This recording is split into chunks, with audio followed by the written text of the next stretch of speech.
Untuk mengetahui informasi terbaru dari agenda sidang kode etik Polri yang digelar hari ini, kita akan bergabung bersama rekan Akhir Nasution. Akhir, agendanya untuk hari ini ada berapa anggota kepolisian yang menjalani sidang kode etik ini?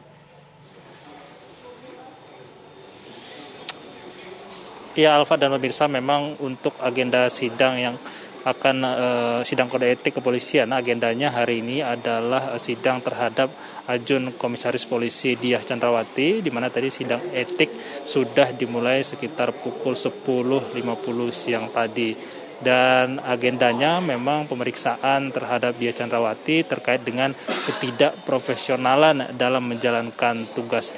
Dan sampai dengan saat ini proses sidang etik masih terus berlangsung, dan dalam sidang etik ini ada 5 orang saksi yang dipanggil oleh komisi sidang. Namun kalau kami pantau tadi hanya 4 orang saksi yang hadir, sementara 1 orang saksi lainnya ini berhalangan hadir.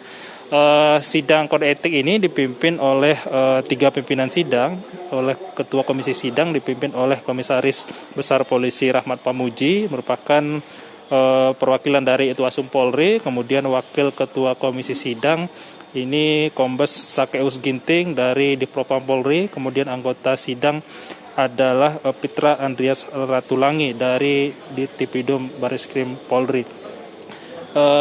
Materi pemeriksaan adalah terkait dengan ketidakprofesionalan Diah Chandrawati, termasuk juga soal kepemilikan senjata api milik Baradae, mengingat sebelumnya AKP Diah Chandrawati ini merupakan staf di bagian Dipropam Polri, urusan logistik dan juga administrasi. Dan menurut keterangan disampaikan oleh Kadif Humas Polri, Irjen Pol Dedy Prasetyo, memang AKP Diah Chandrawati ini tidak termasuk dalam kategori obstruction of justice, namun hanya pelanggaran kode etik dengan kategori sedang. Kalau kita lihat memang di dalam peraturan kepolisian nomor 7 tahun 2022, seperti apa sanksi bagi pelanggar dalam kategori sedang.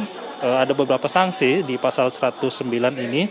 Yang pertama adalah mutasi bersifat demosi paling singkat 1 tahun, kemudian juga penundaan kenaikan pangkat paling singkat 1 tahun, kemudian penundaan pendidikan, dan juga penempatan khusus, dan yang terakhir adalah pemberhentian dengan tidak hormat.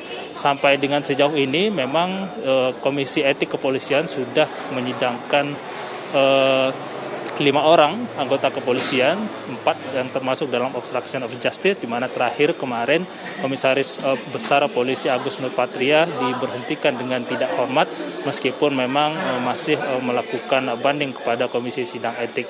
Dan untuk hasil keputusan dari sidang terhadap Ajun Komisaris Polisi Diah Chandrawati ini tentu masih harus menunggu selesainya proses sidang. Sementara untuk kelanjutan dari sidang etik terhadap 7 orang yang termasuk dalam obstruction of justice, menurut keterangan disampaikan oleh Kadif Humas Irjen Pol Dedy Prasetyo, akan dilanjutkan pada minggu depan, mengingat petugas ini masih melakukan proses pemberkasan dan juga pemeriksaan saksi-saksi.